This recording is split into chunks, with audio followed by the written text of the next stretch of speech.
चलिए इस चैप्टर में अब चाप के बारे में पढ़ते हैं। अभी हमने जीवा के बारे में पढ़ा, जीवा का गुणधर्म।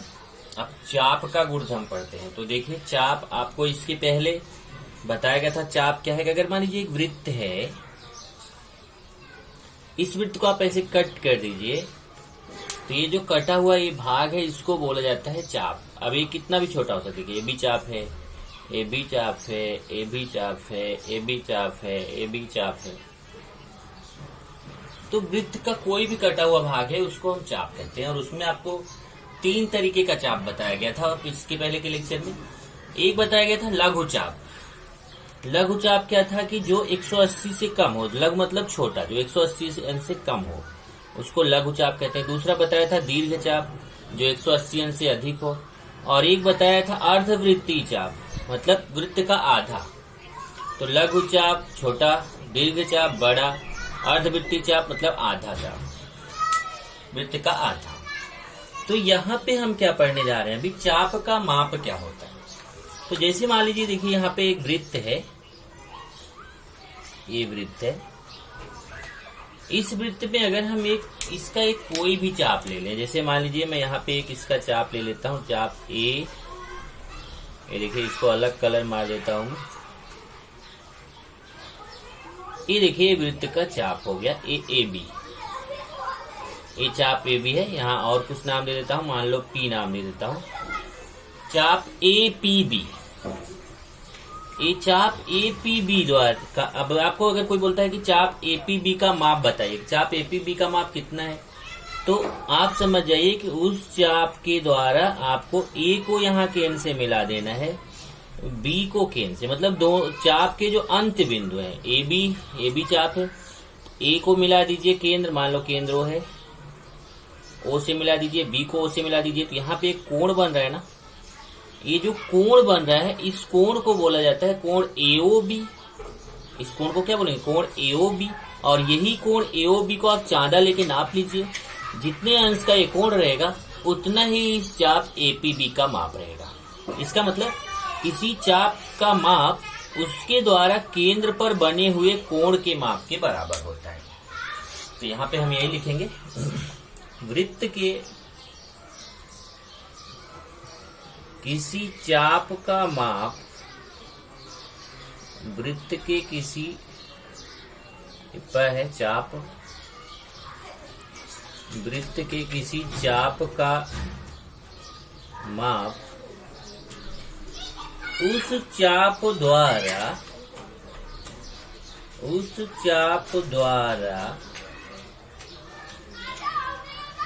बने केंद्रीय कोण,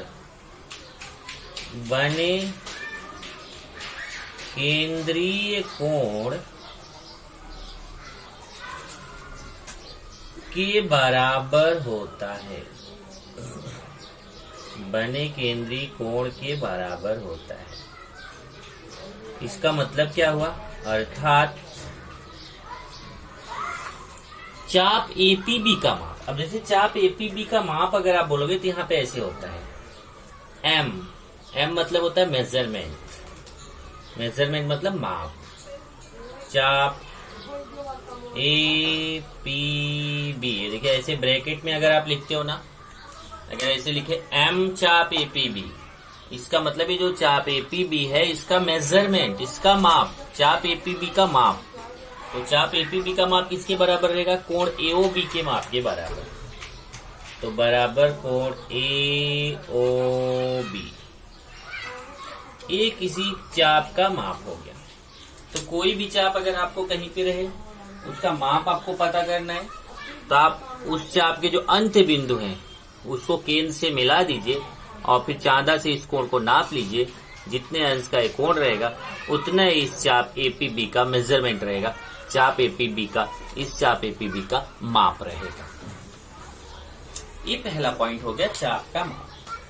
अब है वृत्त की जीवा के संगत चाप। वृत्त की जीवा के संगत चाप, मतलब अगर जीवा तो आपने पढ़ा था कि जीवा क्या होता है और चाप भी पढ़ा था। अब इसमें है वृत्त की जीवा के संगत चाप। जैसे देखिए, हाँ, ये समझाने की कोशिश करता हूं मैं। जैसे मान लीजिए ये वृत्त है, इस वृत्त में एक में यहाँ पे जीवा खींच रहा हूं, ये जीवा हो गया AB। ये वृत्त की जीवा क्या है? AB। इस जीवा AB द्वारा अगर आप देखेंगे तो आपको दो चाप बन रहे हैं यहाँ पे। एक यहाँ नीचे की तरफ चाप बन रहा है जो छोटा है, 180 अंश से कम है, ये बोला जाएगा लघु चाप। और इसी जीवा AB द्वारा ऊपर की तरफ जो चाप बन रहा है उसको बोला जाता है दीर्घ चाप। ये मैंने आपको पहले बताया था। तो इसमें क्या है कि किसी वृत्त के सर्वांग, अगर मान लीजिए कि कोई भी वृत्त है, उस वृत्त की जो जीवा है, उस जीवा के संगत चाप क्या रहेगा? ये मतलब उस वृत्त की जीवा द्वारा जो चाप कटा हुआ है, ये जीवा AB द्वारा इधर चाप कटा हुआ है, लघु चाप और दीर्घ चाप, तो इसके संगत चाप बोला जाता है। तो इसमें अगर मान लीजिए कि एक जीवा AB है और यहाँ पे मैं एक केंद्र ले लेता हूँ, एक केंद्र है, तो यहाँ पर जीवा AB द्वारा जो केंद्र पर कोण बनेगा, ये देखिए इधर ऐसे आप AO मिला दो, BO मिला दो, तो जीवा AB द्वारा केंद्र पर कोण बनेगा। तो इस जीवा AB के संगत चाप ये लघु चाप, ये लघु चाप क्या हो गया? इस जीवा के संगत चाप। अब इसमें आप लिख लीजिए पहले, आकृति में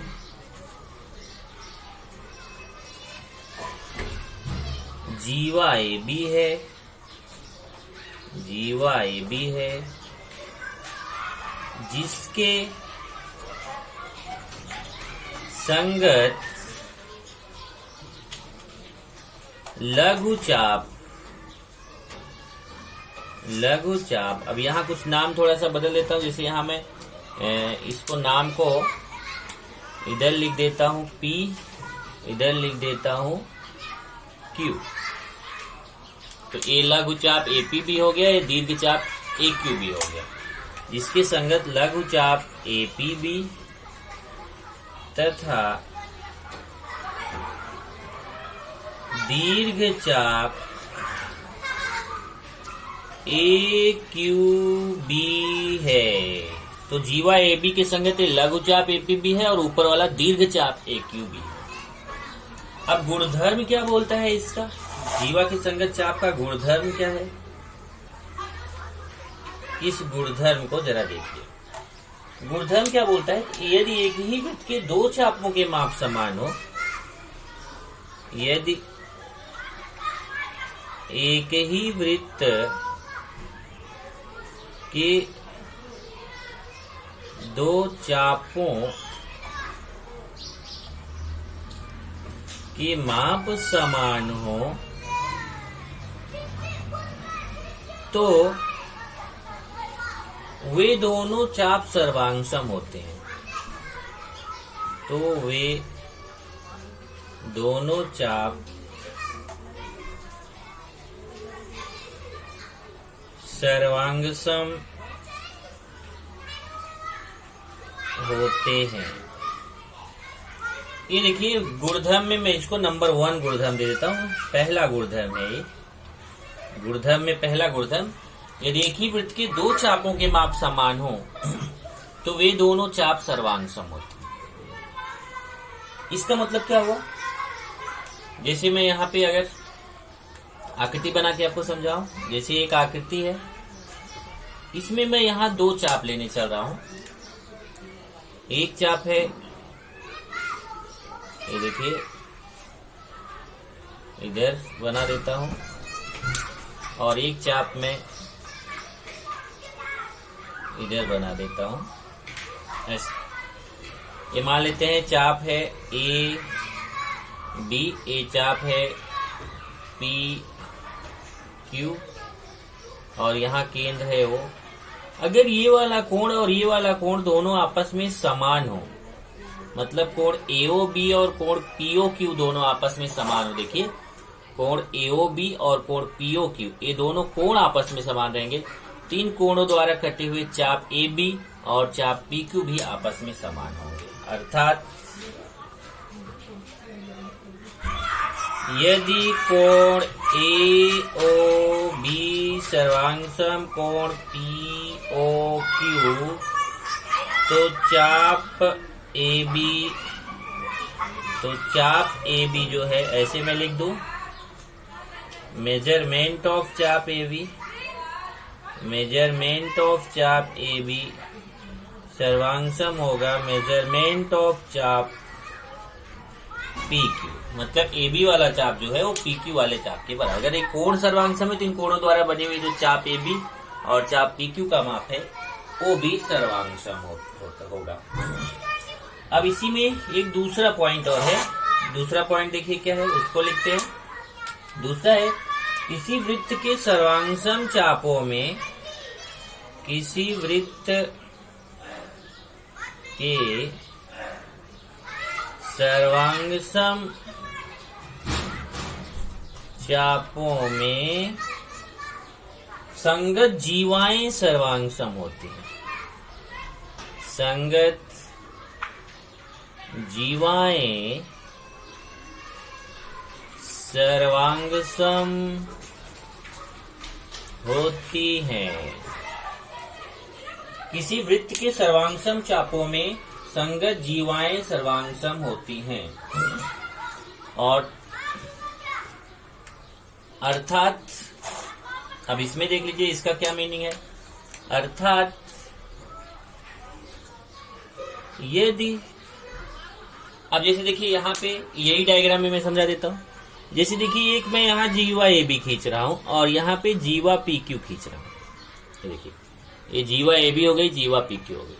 तो अगर ये चाप AB चाप PQ के बराबर रहेगा तो जीवा AB भी जीवा PQ के बराबर रहेगा। ध्यान से देखिए, अगर चाप AB चाप PQ के सर्वांगसम है तो जीवा AB भी जीवा PQ के सर्वांगसम होगा। अर्थात यदि मेजरमेंट ऑफ चाप AB सर्वांगसम मेजरमेंट ऑफ चाप PQ, तो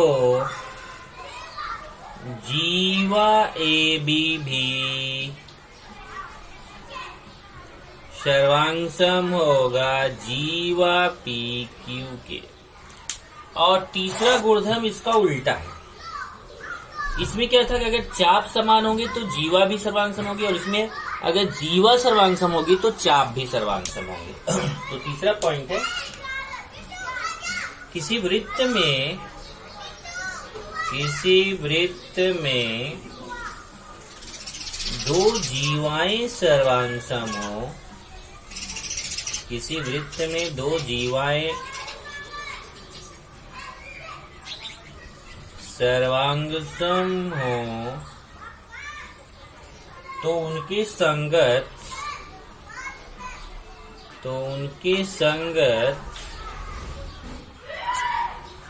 लघुचाप तथा दीर्घचाप सर्वांगसम होते हैं। उनके संगत लघुचाप तथा दीर्घचाप सर्वांगसम होते हैं। अब इसका क्या मीनिंग हो गया? अर्थात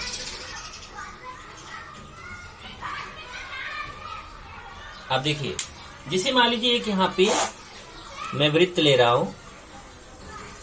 इस वृत्त में एक जीवा है AB और एक जीवा यहाँ पे ले लिया मैंने PQ। अब अगर जीवा AB है तो जीवा AB अगर जीवा PQ के बराबर है, अर्थात यदि जीवा AB सर्वांगसम जीवा PQ, तो तब देखिए इसमें AB द्वारा एक इधर लघुचाप बन रहा है नीचे की तरफ और दीर्घचाप बन रहा है ऊपर की तरफ। ऐसे PQ द्वारा देखिए लघुचाप बन रहा है और इधर दीर्घचाप बन रहा है। तो लघुचाप के बराबर रहेगा और इसका AB का दीर्घचाप PQ के दीर्घचाप के बराबर रहेगा। तो लघु चाप AB सर्वांशम लघु चाप PQ तथा दीर्घ चाप AB सर्वांशम दीर्घ चाप PQ। मतलब ध्यान से देखिए, अगर AB जीवा है तो इसके द्वारा यहाँ देखो लघु चाप ए हमारा लघु चाप बनेगा। यहाँ पे ये देखिए ऐसे, ये लघु चाप AB, यहाँ PQ द्वारा ये लघु चाप PQ बन रहा है यहाँ पे। तो लघु चाप AB लघु चाप PQ के बराबर रहेगा, और जो बाकी भाग बच रहा है वो दीर्घ चाप AB है, और PQ का इधर छोड़ के जो बाकी बच रहा है वो दीर्घ चाप PQ है। तो लघु चाप के बराबर रहेगा, और AB का दीर्घ चाप PQ के दीर्घ चाप के बराबर रहेगा। तो ये तो हो गया चाप के गुणधर्म। अब इसी से रिलेटेड हमारा है प्रश्न संग्रह 17.2, जिसके क्वेश्चन हम लोग करेंगे। चलिए प्रश्न संग्रह 17.2 का पहला क्वेश्चन देखते हैं। सी केंद्र वाले वृत्त के व्यास रेख PQ तथा रेख RS समकोण पर प्रतिच्छेदित करते हैं। देखिए ये यहाँ पे C केंद्र है, C बिंदु केंद्र है, और ये एक व्यास है RS। व्यास किसको बोलते हैं? जो केंद्र से जाता है जीवा, उसको व्यास बोलते हैं। तो देखो बिंदु C से होके जा रहा है। ऐसे PQ व्यास है, क्योंकि ये भी बिंदु C से होके जा रहा है तो ये भी व्यास है। RS भी व्यास है, PQ भी व्यास है, और दोनों जाकर समकोण पर प्रतिच्छेद करते हैं, मतलब यहाँ 90 अंश का कोण बनाते हैं। अब देखिए अगर इधर 90 अंश बन रहा है तो क्योंकि यहाँ पे 90 अंश है तो यहाँ देखिए रेखीय उगल कोण से आप जानते हो ये भी 90 अंश होगा, और फिर ये शीर्षाभिमुख कोण से 90 हो जाएगा, ये भी शीर्षाभिमुख कोण से 90 हो जाएगा। इसका मतलब इसका प्रत्येक कोण 90 अंश रहेगा। इधर ही 90 नहीं रहेगा, इधर भी 90 रहेगा, इधर भी 90 रहेगा, इधर भी 90 रहेगा, हर तरफ 90 रहेगा। तो यहाँ पहले लिखते हैं कि सी केंद्र वाले वृत्त के व्यास PQ तथा व्यास RS समकोण पर प्रतिच्छेदित करते हैं। समकोण पर प्रतिच्छेदित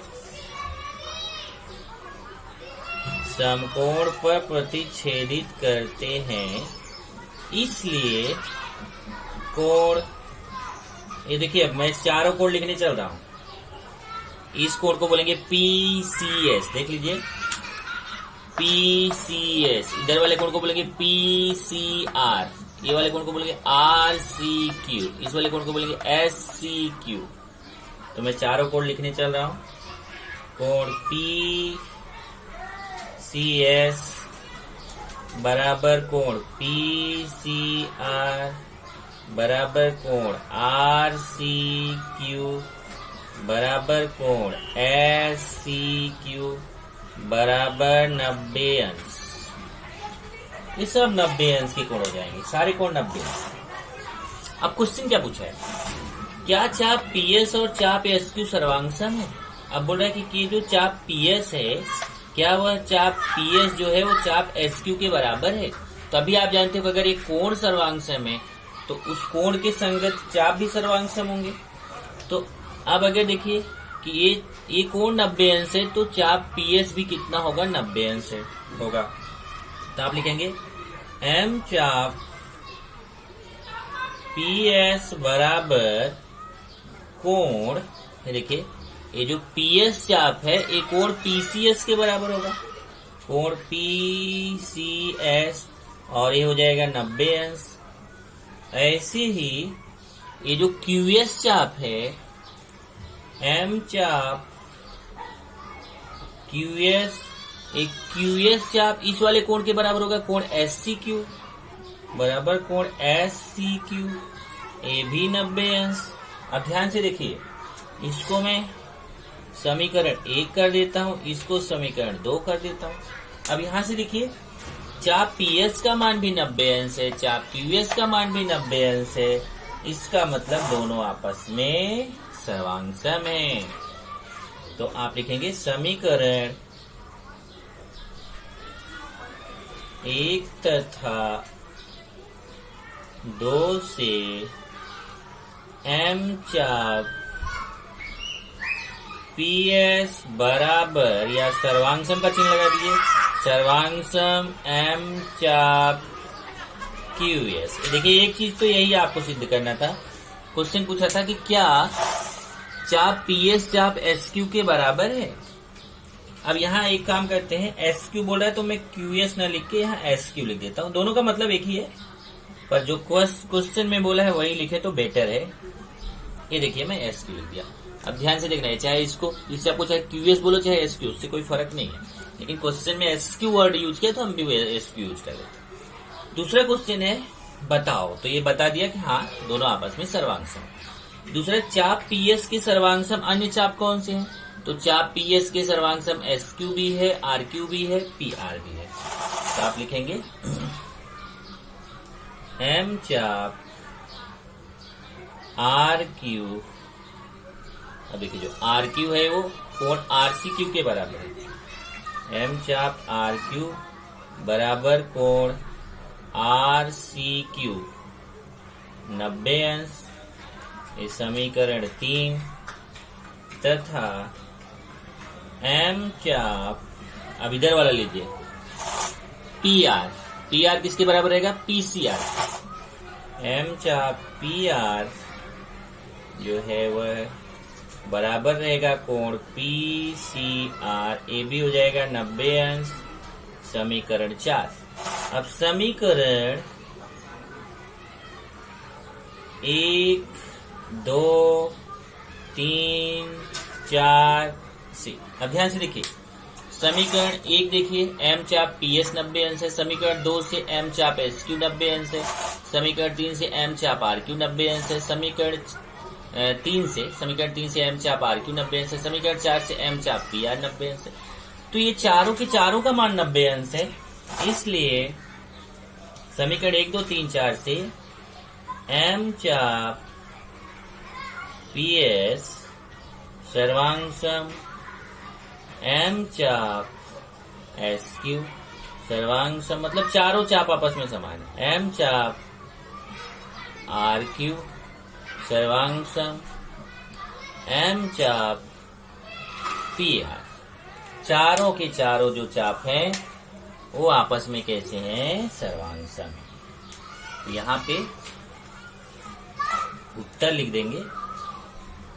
उत्तर में पहला है M चाप PS सर्वांगसम M चाप SQ, और दूसरा है M चाप PS। अब एक चीज यहाँ बोला देखिए कि SQ के बराबर तो है ही, लेकिन अन्य जो चाप है उसमें और कौन से अन्य चाप के बराबर है? तो SQ के बराबर तो PS है ही, PS RQ और PR के बराबर भी है। तो सर्वांगसम M चाप RQ सर्वांगसम M चाप PR। मतलब क्या समझाया कि PS जो है SQ के बराबर तो है ही, PS RQ और PR के भी बराबर है। मतलब चारों के चारों चाप जो है ये आपस में समान है। बहुत आसान है, देखिए AB 90 अंश है तो इसके द्वारा चाप PS बन रहा है, A 90 अंश है इसके द्वारा चाप QS बन रहा है, यहाँ 90 अंश है इसके द्वारा चाप RQ बन रहा है, A 90 अंश है इसके द्वारा चाप PR बन रहा है। तो ये चारों को 90 अंश है, तो ये चापों के माप भी 90 90 90 हो गए। तो ये जब सब 90 90 के हो गए तो ये चारों चाप आपस में समान हो गए। ये हमारा पहला क्वेश्चन है। एक क्वेश्चन और है, उसके बाद ये चैप्टर खत्म हो जाएगा। प्रश्न नंबर 2। प्रश्न 2 देखिए, आकृति में O केंद्र वाले वृत्त का रेख MN व्यास है। देखिए ये वृत्त है, इस वृत्त में MN जो है व्यास है। व्यास आप जानते हो जो केंद्र से होके जाती है जो जीवा, उसको व्यास बोलते हैं। कुछ केंद्रीय कोणों के माप दिए हैं, जैसे देखिए यहाँ पे 4 कोण दिए गए हैं। यहाँ पे एक कोण ए वाला दिया गया 100, ए वाला दिया गया 100, ए वाला दिया गया 35, ए वाला दिया गया 35, 100 अंश 100 अंश 35 अंश 35 अंश। इस आधार पर हमें कोण AOB और कोण COD का माप निकालना है। अब हमें देखिए दो कोण यहाँ पे बचे हुए हैं, एक कोण नहीं पता है, एक कोण नहीं पता, तो ये दोनों कोण हमें निकालने हैं। साथ ही साथ हमें सिद्ध करना है कि चाप ए बी चाप सी डी के सर्वांश हमें सिद्ध करना है कि जो ए बी वाला चाप है ये सी डी वाले चाप के सर्वांशम है, और दूसरा सिद्ध करना है कि ए बी जीवा सी डी जीवा के सर्वांशम है। तो तीन चीजें, क्या चार चीजें हमें यहाँ पे पता करना। तो सबसे पहले देख लेते हैं यहाँ पे हमें कौन सा कोण निकालना है। तो हमें कोण AOB निकालना है। अब अगर आप देखो तो MN जो है वो व्यास है। अब अगर व्यास है तो व्यास के इस तरफ भी 180 अंश का कोण बनेगा, इस तरफ भी 180 अंश, दोनों तरफ 180 अंश का कोण बनेगा। तो आप लिखिए, यहाँ पे लिखेंगे रेख MN यह व्यास है, और जब व्यास है तो कभी भी ध्यान रखो अगर एक रेखा रहती ना ऐसे, इस रेखा के इस तरफ भी 180 अंश का कोण बनेगा, इस तरफ भी 180, दोनों तरफ, इधर भी 180 इधर भी 180, क्योंकि पूरा कोण घुमा के कितना बनता है 360 का। तो अब अगर आप देखो तो ये जो MN है, MN के इस साइड अगर देखिए बाएं साइड, तो 1 2 3 तीन कोण बन रहे हैं, 1 2 3, और ये तीनों कोण मिला के कितने होंगे 180 अंश। तो इस कोण का नाम क्या है M। अब देखिए ये जो कोण है उसको तीन अक्षर से बोला जाता है, लेकिन ध्यान रखना यहाँ पे जहां कोण बन रहा है बिंदु O, ये बिंदु O है, ये बिंदु क्या है O, उस O को आपको बीच में बोलना है। जैसे अभी इस कोण को मुझे बोलना है 100 अंश वाले को, तो मैं MOA बोल सकता हूं या फिर AOM बोल सकता हूं। तो कोण AOM प्लस, अब ये वाला जो कोण है इसको बोलना है, इस कोण को मैं AOB बोल सकता हूं या फिर BOA बोल सकता हूं। कोण AOB। चलिए अब ये वाला कोण है, इस कोण को मैं कोण BON बोल सकता हूं, कोण NOB बोल सकता हूं। तो कोण BON ये मिला के कितना 180 अंश। कारण लिखेंगे यहाँ पे, कारण लिखेंगे रेखीय कोण। रेखीय कोण का मतलब है एक रेखा के एक तरफ 180 अंश का कोण बनता है। एक रेखा है उसके इस तरफ कितने अंश का कोण बनेगा 180 अंश, और उस तरफ भी बनेगा। लेकिन अभी हम देखो ये इसके इस तरफ आ रहे हैं, 1 2 3, ये तीन कोण बन रहे हैं, 1 2 3। अब इस कोण का मान 100 अंश है, इसका 35 अंश है, इसका नहीं मालूम है। तो चलिए कोण AOM का मान 100 अंश है, कोण AOB का मान मालूम नहीं है, कोण BON का मान 35 अंश है। चेक कर लीजिए, ये 100 अंश है, 35 अंश है, और इसका मालूम नहीं है, बराबर 180 अंश। चेक कीजिए, AOM का मान 100 अंश प्लस AOB का मान मालूम नहीं है, निकालना है, प्लस BON का मान 35 अंश, यहां से देख लीजिए 35 अंश है, बराबर 180 अंश। अब इस 100 अंश और 35 अंश जोड़ लीजिए तो हो जाएगा 135 अंश प्लस कोण AOB बराबर 180 अंश। अब 135 अंश का उधर पक्षांतर करिए तो कोण AOB बराबर 180 अंश, ये प्लस 135 से उधर जाके माइनस हो जाएगा, माइनस 135 अंश। अब 180 अंश में 135 अंश माइनस कर दिया, माइनस करना आपको आता है, 180 में 135 घटाइए तो आपको आएगा 45 अंश। ये देखिए आपने कोण AOB निकाल लिया, आपको कोण AOB निकालना था। अब कोण COD भी निकालना है। इधर देखिए जैसे मैंने कोण AOB इस तरफ के लिए निकाला, इधर देखिए ये तीन कोण थे, 1 2 3, तीनों मिला के 180। ऐसे इस तरफ आएंगे तो 1 2 3, ये तीनों कोण मिला के भी 180 अंश होगा, क्योंकि ये रेखा के एक ही तरफ बन रहा है। और इसमें भी जैसे इधर 100 था, इधर 100 है, इधर 35 था, इधर 35 है, तो ये 45 है तो ये भी 45 ही आएगा। तो आपको दोबारा निकाल के दिखाने की जरूरत नहीं है, आप सीधे लिख सकते हैं। इसी प्रकार हम ज्ञात कर सकते हैं, इसी प्रकार हम ज्ञात कर सकते हैं। मतलब हम फिर से निकाल के नहीं दिखाएंगे, हम बताएंगे कि इसी प्रकार हम ज्ञात कर सकते हैं। जैसे हमने क्यों कोण AOB 45 निकाला, इसी तरीके से हम COD भी निकाल के दिखा सकते हैं 45 अंश। तो दोबारा निकालने की जरूरत नहीं है, क्योंकि सेम टाइप से बताया, जैसे हमने AOB निकाला वैसे ही हम COD भी निकाल सकते हैं। क्योंकि दोनों तरफ सेम है। देखो इस तरफ भी 100 35 तो ये 45 निकला, ऐसे इस तरफ 100 है 35 है तो ये 45 निकलेगा। ये वाला कोण भी हमें पता चल गया कितना 45। तो देखो ये दो कोण नहीं मालूम थे, दोनों कोण मालूम पड़ गए। ये वाला कोण भी 45 अंश मालूम पड़ गया, ये वाला कोण भी 45 अंश मालूम पड़ गया। अब ध्यान, आप जानते हैं कि जितना केंद्रीय कोण होता है उतना ही चाप का माप होता है। तो चाप AB का माप 45 अंश आएगा, ऐसे ये 45 अंश है तो चाप CD का माप भी 45 अंश आएगा। तो यहाँ पे आप डाल सकते हैं ये पहला नंबर। अब दूसरा हमें सिद्ध करना, देखिए कि चाप AB सर्वांगसम चाप CD। यहां पे लिखेंगे M चाप AB, मतलब चाप AB का माप किसके बराबर रहेगा? देखिए चाप AB का माप कोण AOB के बराबर रहेगा, कोण AOB, और कोण AOB का माप कितना है? 45 अंश। ऐसे ही M चाप CD जो है, ये देखिए M चाप CD जो है, ये चाप CD कोण COD के बराबर होगा, कोण COD, और कोण COD का माप भी कितना है? 45 अंश। अब ध्यान से देखिए चाप AB का माप भी 45 अंश है, चाप CD का मान भी 45 अंश है, इसलिए ये दोनों चाप आपस में समान हो गए। M चाप AB सर्वांगसम M चाप CD। तो हमें सिद्ध क्या करना है कि चाप AB, अब चाहे M हटा दीजिए तो आप डायरेक्ट लिख सकते हो केवल चाप AB सर्वांगसम चाप CD। ये हो गया दूसरा पॉइंट। अब तीसरा देखिए, तीसरा क्या है? तीसरा है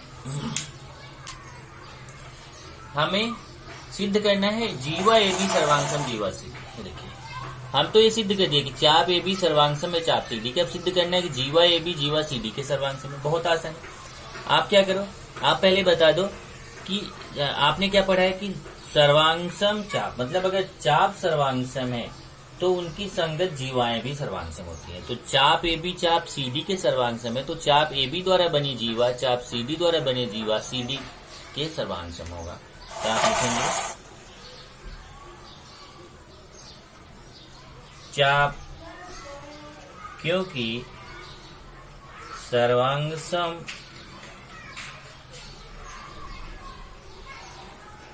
चापों की संगत जीवाएं भी सर्वांगसम होती हैं। सर्वांगसम चापों की संगत जीवाएं भी सर्वांगसम होती हैं। और यहाँ पे देखो चाप AB चाप CD के सर्वांगसम है। यहाँ देखिए चाप AB चाप CD के सर्वांगसम है, क्योंकि चाप AB जो है ये ऊपर दो नीचे एक पॉइंट, जिसको चूंकि या क्योंकि बोलते, क्योंकि चाप AB सर्वांगसम है चाप CD के, इसलिए चाप AB द्वारा बनी जीवा AB चाप CD द्वारा बनी जीवा CD के सर्वांगसम होगा। इसलिए जीवा AB सर्वांगसम जीवा CD। एक तो आपको देखो ये सिद्ध करना था चाप AB सर्वांगसम CD, और एक है जीवा AB सर्वांगसम जीवा CD। यही आपको सिद्ध करना है। इस तरीके से आपका यहाँ पे जाकर के ये खत्म हो जाता है। ये आपका फिनिश, यहाँ से चैप्टर भी खत्म हो जाता है।